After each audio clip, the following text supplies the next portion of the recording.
From the blackest corners of your mind, they call, pulling you deep into shadow, twisting your senses, keeping you from sleep. It's time to face your darkest fears. This is Tales to Terrify.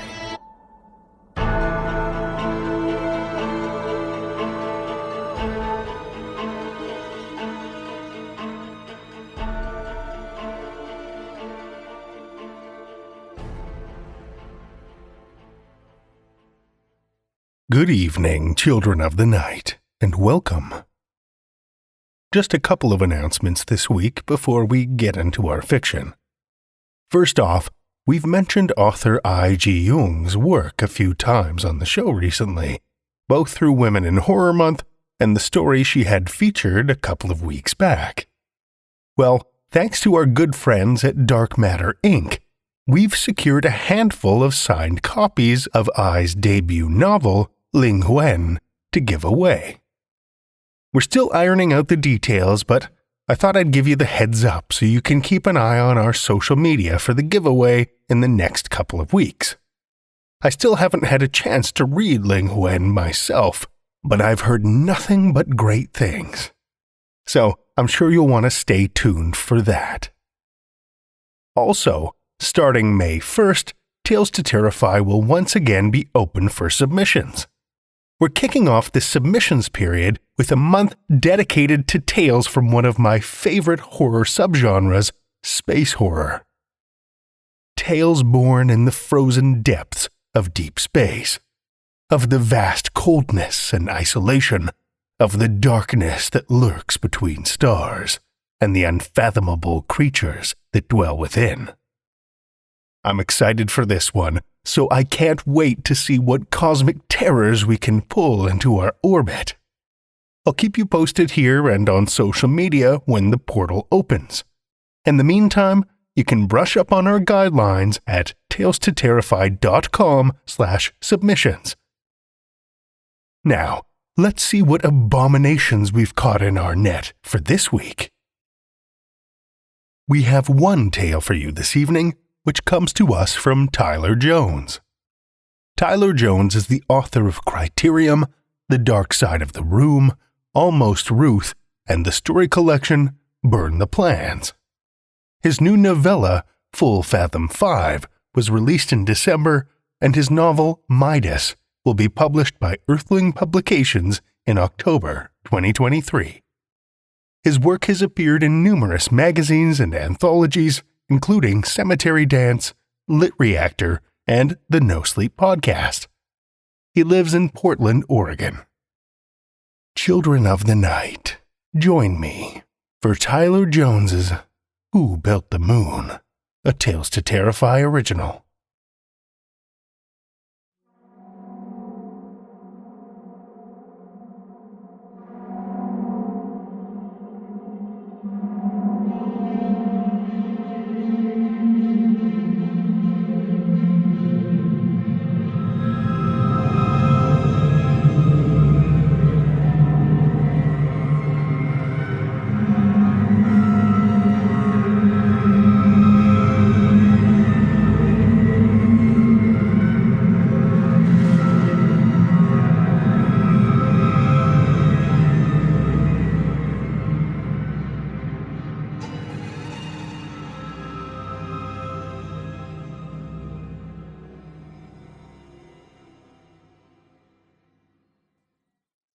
They should have been back by now.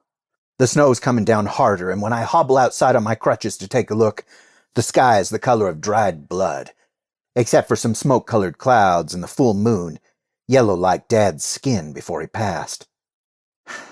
I ain't gonna lie. Worry's starting to creep in a little. Maybe if we were back in Oregon it wouldn't be, but we're up in Canada, where none of us have ever been, which is the whole reason we came here. I wasn't even going to come on account of my knee. Tore it up on the job. Concrete work is a bitch, but at least I got workers' comp. So there's that. But John and Darren begged me, said tradition can't be broken, even if I don't actually go on the hunt. This trip's a big one for John. His first since he started dating Laura, and she got him to go to AA. Been a few months since he took a drink, but he says he still misses the booze. Just not the blackouts and hangovers. Said he wanted to come out into the woods and kill something to celebrate the fact he killed his addiction. Even though I don't understand it, I'm just glad he's sober. Darren wasn't too happy about Laura coming along, and he let me know once we got to the cabin. Said it's always been us guys, and things would be different with a woman here. I told him John wouldn't be sober without her, and what does it matter? You just pissed you can't fart and scratch your ass whenever you want? I told Darren this while he's pouring a vodka soda. I said, "Come on, man. If you got a drink, just wait until later when they're sleeping." Darren took a long sip, said, "I ain't changing just 'cause they got problems." Keeping one crutch tight in my armpit, I grabbed the glass from him and dumped it in the sink. Darren's face got all red, but I didn't give a shit. "Just wait," I said. Darren put the vodka bottles in the cabinet, looked at me with his jaw all tight. "Yeah, Trev," he said. "This'll be fun. Maybe we'll do some knitting later and read a Bible story." I go back out on the porch and watch. Listen. The space between all them trees is black, and that full moon must be hidden behind clouds because it's so much darker now, and the snow looks like silver-colored stone covered in glitter. They should be back by now. There ain't no cell reception or TV out here, so I go back inside and over to the bookcase filled with old westerns, the kind I used to read as a kid. Covers bent, pages all yellow and stiff. I grab one called The Vanishing Sky, get an ice pack from the freezer, and sit in the ratty old chair by the window. The curtains are a sun-faded blue that remind me of the curtains in the room John and I used to share when we was kids. I used to wake some nights to John crawling through that window, arms and legs all scratched up from thorn bushes. Said he'd been sleepwalking. He'd come to out in the yard or in the empty field across the road, shivering in his PJs and confused all to hell. By the time I get to the chapter where Ezra Stone, this badass bounty hunter, is searching for a young boy kidnapped by a gang of bandits, my knees gone numb and I can barely keep my eyes open. Besides wood cracking in the fireplace, it's quiet. The snow makes a soft sound, though, piling up on the roof, slipping off the trees. My eyes are getting blurry when a woman's voice jolts me awake. She's yelling outside, and the voice is in so much pain it's damn near close to crying. Then I hear another voice shouting, "Just keep going! Don't look back!" Darren. The voice has that growl in it. I crutch over to the door, open it to see two shadows coming through the woods. The snow looks like ash falling out of a low sky. It's full dark now. I cup a hand around my mouth, shout, "Everything all right?" No one answers, but that one voice keeps on moaning. One shadow walk runs in front, and the other kind of stumbles along behind. The shadow wearing the hat with ear flaps, that's Darren, and he's got his rifle in both hands, high-stepping through the snow. The shadow in the bright orange jacket is Laura. She walks like she can barely lift her legs, and it's her who's crying and moaning. Darren keeps looking back, and he grabs Laura by the jacket and drags her along. Laura, the closer she gets, the more it's obvious something ain't right. One arm just hangs there all limp, and her orange jacket is missing a sleeve. Her voice is all broken and pleading. She says, "Trevor! Trevor!" They're so close now that the light from the cabin shows me Laura, and it looks like her jacket sleeve got ripped off, and there's just the red shirt underneath. Wet and red. Thick snot has dripped out of each nostril and frozen on her upper lip. Darren shouts at me, "Trev, help me get her inside!" I look past them, but there's no sign of my brother. "Where's John?" I say. Laura lets out a scream so high-pitched and full of pain that it makes all the air go out of me, and Darren pulls her so hard Laura trips and almost goes down. That one arm, though, it doesn't even move to balance her. They hit the porch, and I drop my crutches, grab Laura as Darren turns around and kneels, points his rifle into the woods. Darren breathes fast and ragged. Laura kind of falls into me and makes my knee angry. My hand on her back. There's fever heat coming through the fabric. I get Laura to the couch, and she just slides off my arm, slumps onto the cushion. Her eyes looking up at the ceiling, they're huge and bloodshot, and her teeth are clenched together like a smiling dog, and her feet scratch at the floor as she tries not to scream again. Sweat drips off her nose, her chin. Darren backs into the cabin, still crouched, still aiming into the woods. He grabs the truck keys from off the hook. "Darren," I say. "Where is he?" He ignores me and moves back to the open door, and then out into the dark, gun barrel moving side to side. My hand closes into a fist, and it's sticky, like when we used to put glue on our palms in elementary school, but this stuff is all red. I flip on the lamp by the couch, and something in my chest drops down into my guts. I swallow wrong and cough, try to breathe, but just choke. I take a step back, and Laura sees this, starts moving even more frantically, trying to get up, to say something. That arm, it isn't wearing a red shirt. There is no shirt, just like there's no skin. The flesh, all the way from the shoulder to the wrist, is split open in a bunch of long cuts, all of them straight and deep. Raw, purple-looking meat is pushed up out of these cuts, bubbling through them, and throbbing with what must be Laura's heartbeat. I step back and choke again, taste stomach acid and gag. The sound of an engine trying to turn over comes from outside. Laura's whole left side is just soaked, like she tripped and fell onto a floor someone was painting dark red. She moves her chin down, tries to angle her eyes to see the arm, but I put a hand to her forehead, gently push it back. "Don't look," I say. Her chin quivers like a punished kid. She says, "How bad?" "Just keep looking up," I say, but then I catch a whiff of the inside of her.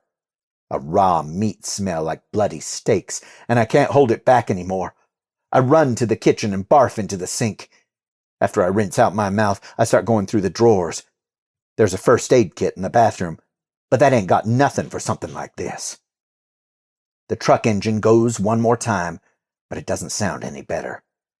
In the drawer by the oven, I find some plastic wrap. When I get back to Laura, her face is fish belly white, and there's a pain in my chest, like I want to cry. It's that feeling that says things ain't as bad as they're gonna be, and I'm worried like hell about John. "Laura," I say, "listen, I'm gonna wrap your arm so nothing gets on it." Laura moans. Her head rolls a little, and one eye, all drained of color, comes to rest on me. Her voice makes some noise. "Sean," she says. "Hang tight," I tell her. This close to the arm, it's not like any cuts I've seen.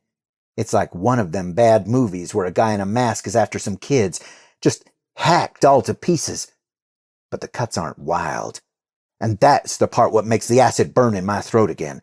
The cuts are so precise, so perfect. It looks like Laura just had some fucked up surgery. "What the hell happened?" I ask her. Laura moans again and moves her head from side to side. Her arm is mostly inside out, but it's not really bleeding, and that gives me a flutter in the belly. Blood all over her, but the arm is pretty much dry. Darren stomps up to the porch as I'm tearing off long strips of the plastic wrap and putting it around Laura's arm. She hisses at the pain, but doesn't really move much anymore. Darren slams the door shut, bolts it, then stands with his back to the wall. He moves the curtain with his rifle and sneaks glances outside. I give Laura a pat on the knee, then go over and pick up my crutches. Darren jerks his head my way, and his eyes are big and scared, like the time we rode a shopping cart down Eat Shit Hill. His chest heaves like a rabbit's, all fast and shallow, and I smell the sweat on him. Fear's a funny thing. Sometimes it's a howling in your chest, and other times it's just a hissy whisper in your heart telling you things ain't quite right. I hear that whispering now, looking at Darren. I say, "Where is my brother?" Darren looks out the window again, kinda crouched like he's still a cop. He looks away from the window, puts a hand on my shoulder, and looks into my eyes. He says, "Something is out there, Trev. I don't know what it is, but it got John. I tried to help him, but it happened too fast." I breathe through my nose to see if there's any vodka in that sweat of his. Darren's eyes move back and forth like something's going to come busting through the door any second. "Got him," I say, and I try to keep my voice down because Lara is hurt and maybe loud sounds make it worse. "What the fuck do you mean, got him? Was it a bear? A cougar?" Darren shakes his head and opens his mouth, but he doesn't say anything. I lift one crutch and shove the padded shoulder part into Darren's neck, push him against the wall, and get in his face. "John was attacked and you left him out there, you piece of shit!" I push the crutch even harder until Darren chokes. I stare into his eyes and wish my eyes could suck out some part of him through the sockets, something bloodier than blood. Darren's a whole head taller than me and still as wide as a linebacker.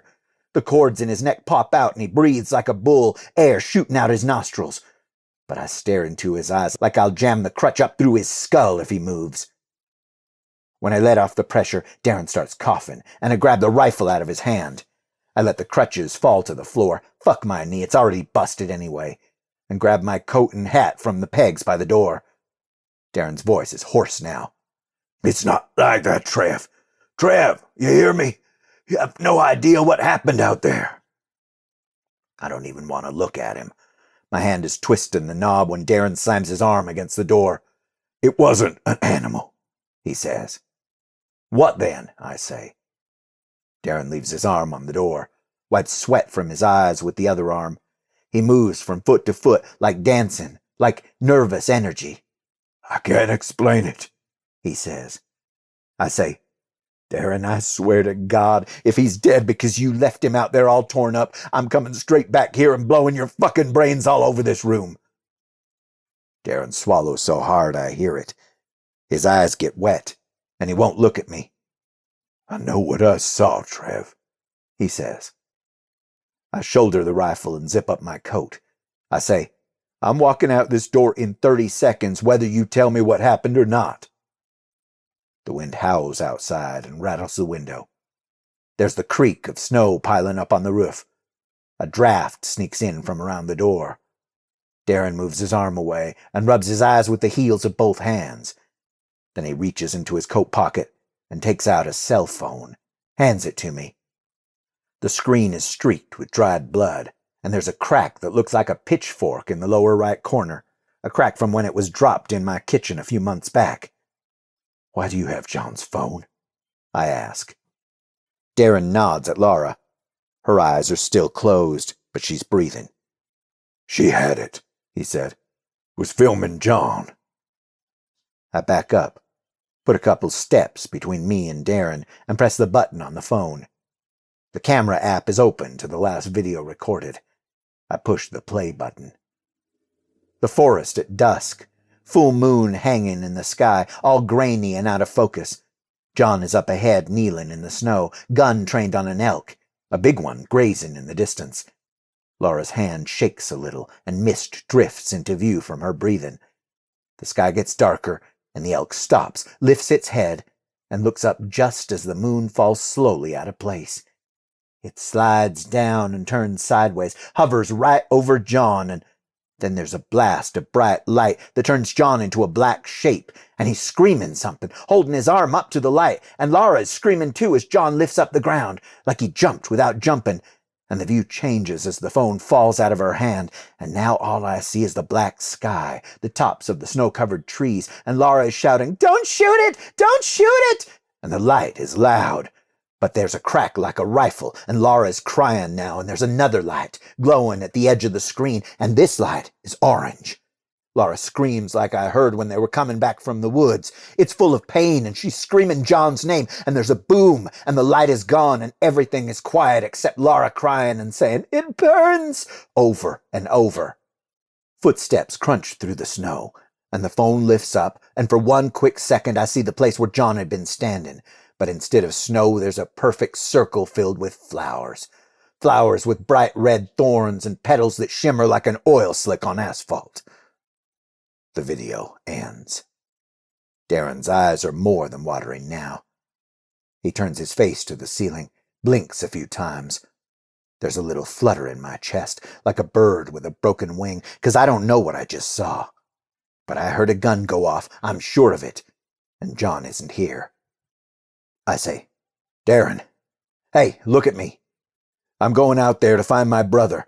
You stay and take care of Laura, okay? His head lowers slowly until his eyes meet mine, and they've gone dry. You can't go out there, he says. It's too dangerous. I lean in a little closer.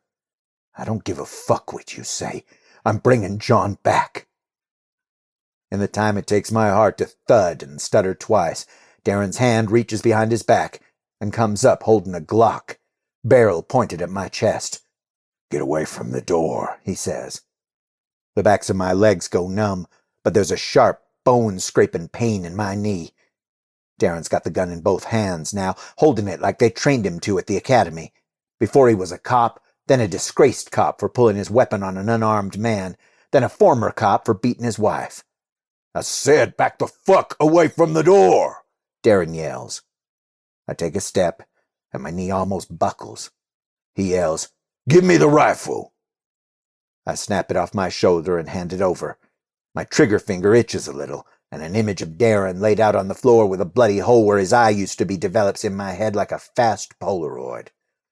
No one goes outside, Darren says as he puts the rifle strap on his shoulder, his eyes wide and crazy. They can't know we're here. I hate that look in his eyes. We used to call it blood blind, as in Darren can't see anything until he sees blood. It's all he wants. His fingers open and close around the grip. In and out through his nose, his breathing louder than the wind outside. The back of my neck itches with sweat crawl. I watch Darren, and the way he looks makes me remember a psychology book I half read back before I quit college. De-escalate. A word I don't think I've ever used in a sentence before. But there it is, glowing in my head like a beer sign in a bar window. If he's all worked up, I have to go in the other direction. He's got a gun aimed at my heart, after all. I hold my hands up. Darren, I say, put yourself in my boots, man. His breathing doesn't change, but his eyes get a little less wide, and they meet mine. Lauren moans from the couch. Her teeth make a grinding sound that makes my own teeth hurt. I say, Hang in there, Laura. My heart thumps in my knee, so I slowly reach for one crutch, keeping eye contact with Darren the whole time. I say, None of this seems real. It's as real as anything, Darren says, shaking his head. I'm not lying. I lean on the crutch, and it's so good to take the weight off my busted joint. I didn't say you were, I tell him. But my boots, remember? How does it sound to you? I'm not going to cry, but suddenly I am. If it's true, if any of what he said is true, especially about John, then a hole just got blasted through my heart and my chest is filling with blood. I want to breathe, but the air won't go where it's meant to. And what do I tell Mom? Darren sees the tears and looks away, but he looks at the gun and his eyes go big real quick, like, what am I doing? And he lowers the gun. I'm just trying to protect you, Darren says. You didn't see what I saw. John is gone, and I'm sorry as hell about that, but going after him just gets you dead. And guess what? Nothing changes for John. I jerk my head toward the couch. What about her? We just let her bleed out? I say it, but the truth is, Laura isn't really bleeding. She did when whatever happened, happened, but not now. Darren's shoulders slump. The hand with the gun turns it up, like, what do you want me to do? He says, if we were on a ship in the ocean in the middle of the storm, you don't just jump overboard. No, I say, but you try to get to safety. Fucking hell, Trev, he says. This is safety, man. The danger's out there. Look, If Laura goes, she goes. But I sure as hell ain't going outside and drawing attention to us, and I'm not letting you go out there either. Laura makes a noise, like she's swallowing back vomit. I turn to see her holding a hand over her mouth, eyes scrunched up tight. Darren's sweating again, and it's got the sour, sweet smell of someone who's got a lot of vodka in their blood. What makes you think we're safe inside? I ask him. Darren waves his gun hand at the room. We're still here, and we're alive, he says. The rifle he took from me would take a few seconds to pull off his shoulder and fire, and the Glock is pointed down. So I breathe in quick and swing the crutch with all I've got, like swinging a baseball bat one-armed. It whistles, and there's a metallic ring as the crunch connects with his wrist. The bone snaps. I hear it, and the gun drops and his hand hangs at a sick angle. Darren screams and doubles over. I pull the crutch back and swing again, this time into the side of his head. The impact wobbles up my arm and stings. Darren hits the floor screaming, and by the time he figures out what happened, I've picked up the Glock and have it aimed at his head. His face melts from agony to rage like a candle dripping wax, and it scares me how fast it happens. You stay where you are, I say. Drop the weapon, Trev, Darren wheezes. That one makes me laugh a little. You don't control this situation, I said. You're not a fucking cop anymore, Darren. Darren's eyes move over to the rifle that slipped off his shoulder when he fell. Hey, look at me, I say. His eyes move back to my face, and his teeth are clenched together and bared, a Halloween werewolf mask. I push the gun a little closer to his face. What did you do to John? I told you, Darren says. What did you do to John? The pain faces back. He puts a hand to the side of his head that's leaking blood all down his ear. I take a step closer. I'm about to shove the barrel so hard into his forehead that it makes a mark, when Laura starts coughing. More like a hack, like there's something thick in her lungs she can't get up. She moans again, looking up at the ceiling, and her eyes roll so far back she looks like a demon-possessed woman in a movie. I keep the gun on Darren, but limp over to the couch and put a hand on Laura's shoulder. Her hair is dark with sweat and stuck to her cheeks, her forehead. I brush a strand away from her mouth. I say, Hey, hang in there. We're going to figure this out. My voice seems to calm her because the muscles in her neck relax enough to let her look right at me. That bird in my chest flaps its one good wing. Her eyes, there's something different about them. They've always been blue, but this is like blue mixed together with purple and glitter. I move my head a little, and the color shifts, changes. Laura puts her hand on mine, and it's cold like she just came in from outside. Her mouth opens and makes a sound. I put my ear to her lips, my one arm still stretched out, still pointing the gun at Darren. John said, Laura whispers. Her voice is weak and hoarse. She closes her eyes. He said, not now, I'm not. She coughs again, and it's an explosion in my ear. He said, I'm not ready. The bird in my chest flaps like crazy, like it fell out of the nest. I look over at Darren, and he's staring at us. I can't tell if he's scared or pissed. He sits up, and I let him. But when he tries to get to his knees, I motion with the gun for him to get back down. Laura's cold hand squeezes mine. She whispers, I didn't move fast enough. The edge of the light got my arm. She coughs more, and it lasts a while, and it sounds so bad, like her lungs are coming apart. Her face folds up in pain, and she tries not to make a sound, but she can't help it. Something's happening, she says. I don't know if she passes out, but her body relaxes, and her eyes close. I put 2 fingers to her neck and feel a slow pulse. I limp back to Darren and stand over him. The bird has been beating its wings so hard my ribs are sore. The air coming out of my nose is loud. I'm going to ask one more time, I say. What did you do to John? Darren shakes his head. No, I didn't do anything.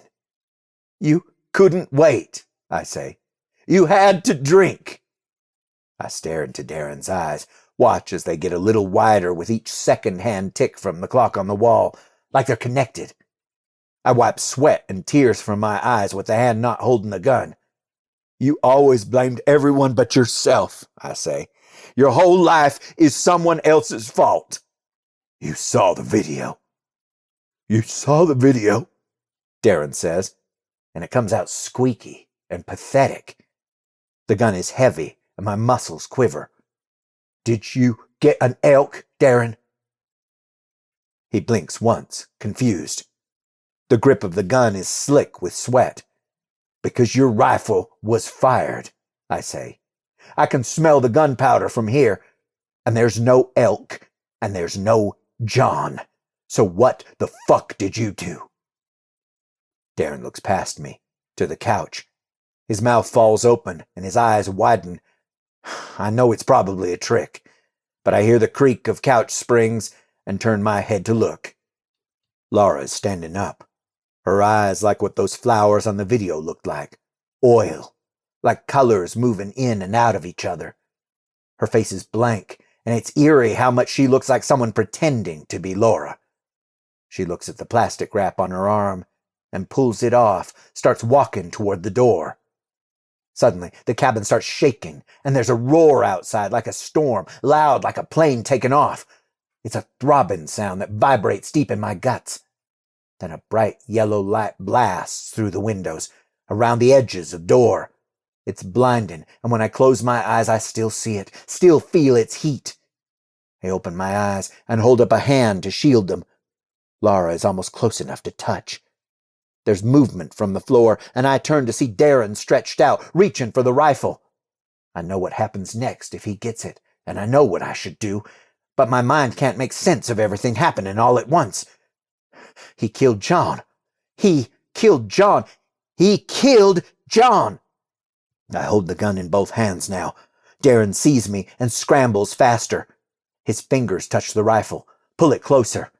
I take aim and pull the trigger on the Glock. The sound of the shot is lost in the roar coming from outside, but the damage is clear. Darren's head snaps back like it's on a hinge. Blood sprays against the wall behind him, and a red mist hangs in the air for a second. I turn and point the gun at Laura, because I don't know what else to do. Those eyes look at me, and I feel them in me, in my thoughts, searching through everything I'm thinking. I can't speak. I can't move. Laura raises one arm and gently pushes down my gun. It's the arm that was hurt, but it's not hurt anymore. All those cuts are gone, and the flesh underneath has changed. It's smooth and gray and reminds me of shark skin. She keeps walking. The door is a black rectangle surrounded by bright yellow lines. She opens it, and the light comes rushing in. Laura goes outside, into the light. I squint and see something hanging in the sky, a round metal shape that's pulsing, reflecting the trees, the snow, the moon. Out past the truck, in the trees, a figure stands below the moon. I say, "John?" And I don't hear my voice. I just feel it. But the figure is too tall, too thin to be John. Laura walks toward this thing, and they meet, and there's a flash, and they're gone.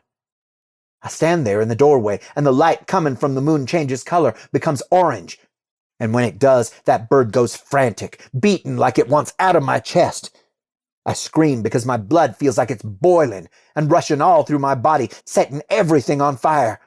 My knees hit the floor, and I scream harder at the snap in my bad knee. I look at my hands, and the skin is turning bright and splitting open. Raw flesh is underneath, and the blood that comes out dries and turns hard. The path of snow in the orange light has melted, and flowers are blooming up from the dark soil. Flowers with thorns as red as my skin, and I'm burning up inside. The light shuts off, and there's a crack in the sky, and the moon is gone. I fall to my face in the open doorway, half in, half out. It's stopped snowing. The sky is clear and glowing purple just above the trees. Something in me bursts down in my belly, and a warm liquid feeling moves down my legs. I start screaming again, but that makes the pain worse, and all I can see is that burned path of ground, those flowers shivering in the breeze. Memories flow like a videotape on rewind. People and places going backwards, and they're see-through and growing younger, and I'm back in my mother's arms, and Dad is rewound too, and his skin isn't yellow anymore, and there's John next to me, and we're as we'll always be in some version of the world that I just can't reach anymore. Black moves in from the edges of my vision, closing in on the light like the curtains over the window in the bedroom John and I used to share as kids. The curtains over the window where they first came for him. And under that window is where all the strange flowers grew. John always said they'd be back, but I never believed him. But they came back, and now he's gone. And I am gone.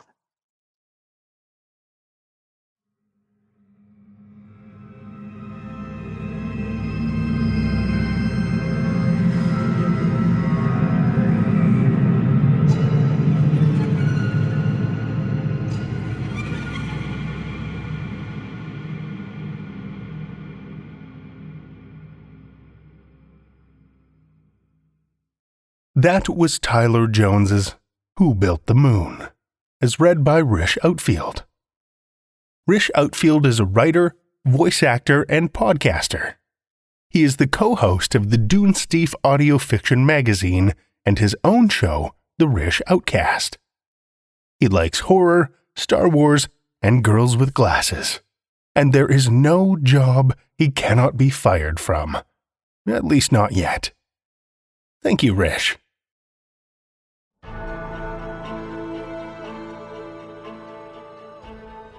Well, children of the night, the hour is late, and we've run out of tales to tell. For now. Tales to Terrify is made possible by the tremendous generosity of our supporters on Patreon and PayPal. Incredible fans like Amanda Carrillo, Amanda Gottfried, Kathy Robinson, Lestle Baxter, Orion D, Hegre, and Paul Belcher, whose generous support helps keep the lights on and flickering ominously. Not a supporter already? Head over to patreon.com/Tales to Terrify, where you'll find all kinds of perks like ad-free episodes, bonus content, and one-of-a-kind collectibles and merch packs. Every dollar goes back into this show to make it as horrific as possible, and we appreciate it so much. Want another way to support the show that doesn't cost a cent? Head over to Stitcher, Podchaser, or Apple Podcasts and leave us a 5-star review. You'll not only put an unnaturally wide smile on our faces, but help new listeners discover our terrifying tales too. Why not share your love of the show out in the world with some Tales to Terrify merch? TalesToTerrify.com/merch will take you to our TeePublic store, where we've got a great collection of creepy custom and curated designs that's always growing. Tales to Terrify is produced by Seth Williams, Meredith Morgenstern, Andrew Gibson, and myself, Drew Sebastini, with original theme by Nebulous Entertainment. Tales to Terrify is distributed under a Creative Commons Attribution, Non-Commercial, No Derivatives license. Join us again next week as we tear at your guts with more Tales to Terrify.